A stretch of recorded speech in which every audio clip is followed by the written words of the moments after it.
আপনারা একটা অনুরোধ আছে কিন্তু পার্সোনালি আপনি যদি 1 টাকা এই মসজিদের জন্য দিতে পারেন, ওই মানসিকতা যদি আপনার থাকে, সেটা কিন্তু পরকালে গিয়ে আপনার সেবা হয়ে দাঁড়াবে। দেখবেন এই 1 টাকার কারণে আপনাকে আল্লাহ তাআলা জান্নাত দিবেন। কাজেই এই মসজিদে অনুদান দিতে কখনো ভুলবেন না, এটা কখনো মিস করবেন না। চুপচাপ গিয়ে 1 টাকা হলেও দিয়ে দেবেন, 100 টাকা, 1000 টাকা, 1 লাখ টাকা, 5 লাখ টাকা যা পারেন। দেখবেন যে চুপি চুপি অনুদান করবেন, এটা তার হবে। কাজে আমি মনে করি আজকে আমাদের এই একটা চমৎকার একটা অনুষ্ঠান আমার খুব ভালো লাগছে। এই যে আমরা একটা বিএনপির ঘাঁটি, আমি আরো বলেছি যে এখানে শহীদ প্রেসিডেন্ট জিয়া রহমান, বিএনপির সভাপতি আমাদের দেশের সভাপতি, আমাদের দেশের কার্যক্রম আসবে, বাংলাদেশের উনিও অনেক এলাকায় আসবেন। পুরোপুরি দক্ষিণ চট্টগ্রাম থেকে বিএনপির বিশাল ঘাঁটি করা হবে।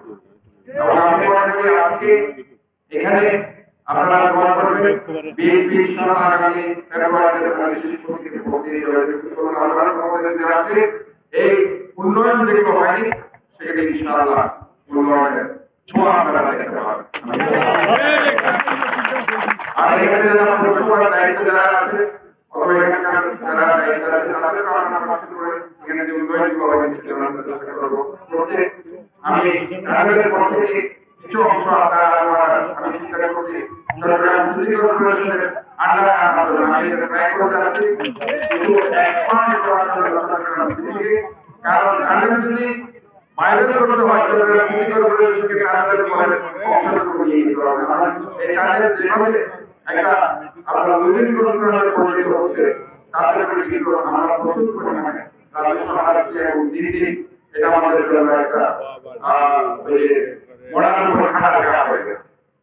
কাজে আমরা মনে করি যে আমরা যদি দেশকে ভালোবাসি, আমরা যদি এই চট্টগ্রামকে ভালোবাসি, তাহলে এই জায়গাটাকে রিজনেবল করতে হবে, এই শহরটাকে এক্সপ্যান্ড করতে হবে।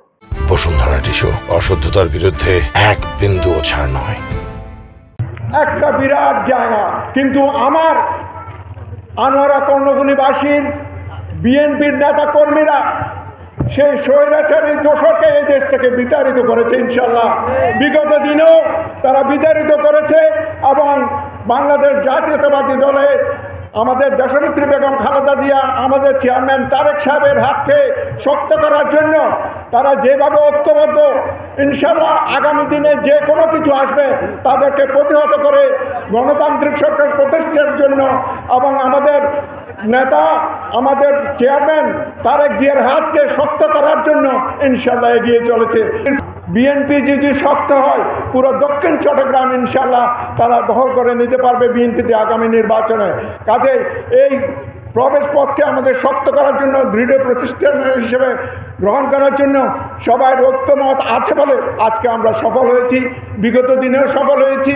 আর আজকে গত 43 বছর ধরে আমরা তাদের সাথে যুদ্ধ করে ইনশাল্লাহ বিএনপিকে এই দেশে প্রতিষ্ঠিত করেছি। আপনাদের সহায়তায় ইনশাল্লাহ ঐক্যমতের মাধ্যমে আগামীতে ইনশাল্লাহ বিএনপিকে জয়যুক্ত করে এই দেশে গণতন্ত্র প্রতিষ্ঠিত করে আমাদের চেয়ারম্যান তারেক জিয়ার হাতকে শক্ত করে এই দেশে গণতান্ত্রিক সরকার ইনশাল্লাহ প্রতিষ্ঠিত করব। মহান রব্বুল আলামিনের কাছে শুকরিয়া আদায় করছি, আজকে এই বাইতুল নূর কেন্দ্রীয় জামি মসজিদের পুনর্নির্মাণ কাজে আমাদেরকে এই সুযোগটা আল্লাহ তাআলা করে দিয়েছেন।